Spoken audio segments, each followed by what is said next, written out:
If you were to ask most people studying architecture, they will tell you that they decided to study architecture because they played Minecraft as a child or they were very into The Sims growing up. And it's interesting how the pipeline today for architecture is seemingly from video games. Hi, my name is Kuro. Welcome back to the channel. If this is your first time watching, I speak about everything architecture, but not really architecture. And today we're going to be talking about video games and the influence it has to architecture and to people studying architecture.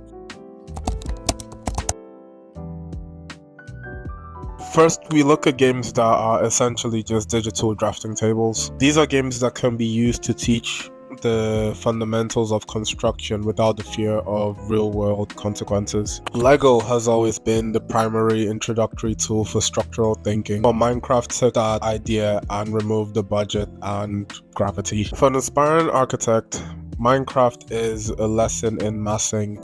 It allows you to focus on the shapes of the buildings without focusing too much on the details or the refined aspects of what this building would look like. It teaches you the spatial reasoning of design in a low-stake environment. You learn quickly why like a 2x2 pillar wouldn't support a giant roof, and it allows you to refine and work on your design skills better. Ultimately, it's just lets you prototype your buildings. And then you move into games like SimCity and City Skylines.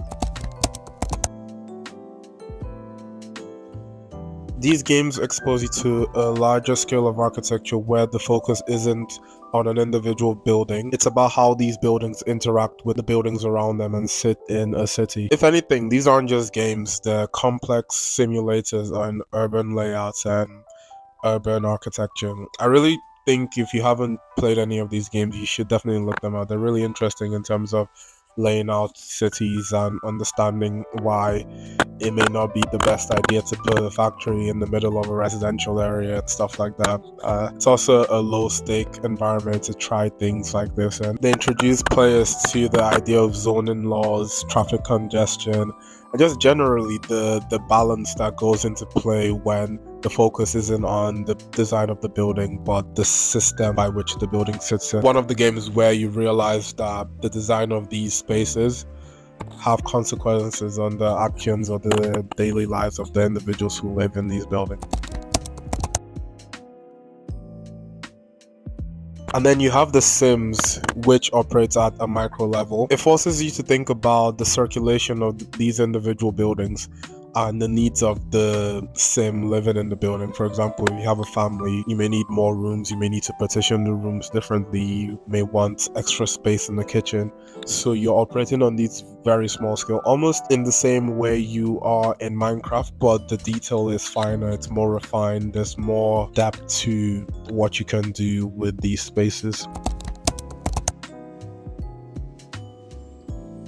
So apart from games that allow you test your skills as a designer, there's also games that just have really cool architecture in place. Let's take Insomniac Spider-Man as an example. It's pretty much a literal version of New York. Well, not literal in like it's not 100% accurate, but in terms of the attributes that are meant to show New York, it's quite literal. If you've ever taken the chance to just let Spidey walk on the streets, you get this sense of the difference in scale between all the skyscrapers around, and you can actually see, you can understand the oppressiveness of buildings from the ground level, and also when you're up in the air swinging through the city. It's like Google Street View, but way better. And then you have games like The Last of Us and Uncharted. The architecture in these games focus more on buildings aging and materiality, the idea that over time in a dystopian future, without continuous maintenance on these buildings, they will become something else. What is this thing they become? How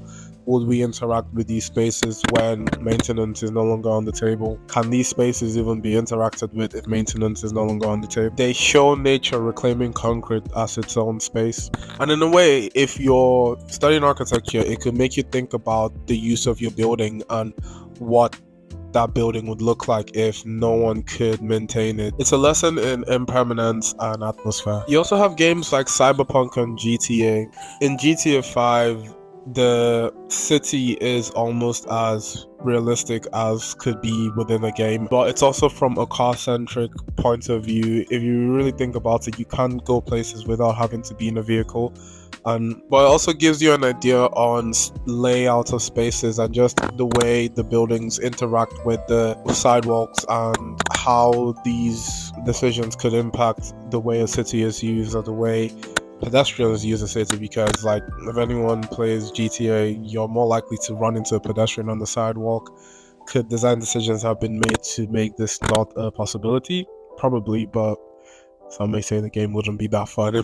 And then you have Cyberpunk, where it's just purely speculative architecture. It's a vision of mega structuralism and brutalism. It uses architecture to tell a story about social class, where the rich live in the clouds and the poor people live in the shadows. It could also be a critique on how architecture shapes society. I mean, you have existing skyscrapers, residential skyscrapers, where the higher the floors, the higher the cost. You have penthouses, those are at the top of the building. What are we saying as a society? I guess you pay for the view, if that's the core of the argument. But why does this matter, you may ask?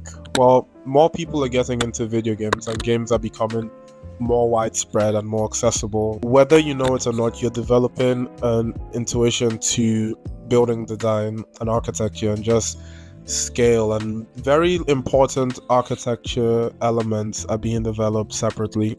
And whether you choose to study architecture with this or not, it doesn't really matter, because you exist in a world where architecture is a thing.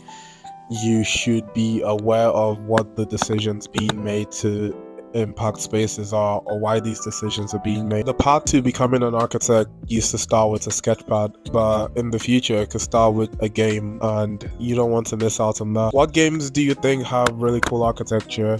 Let me know in the comments. Thank you all for 50 subscribers. I really appreciate it.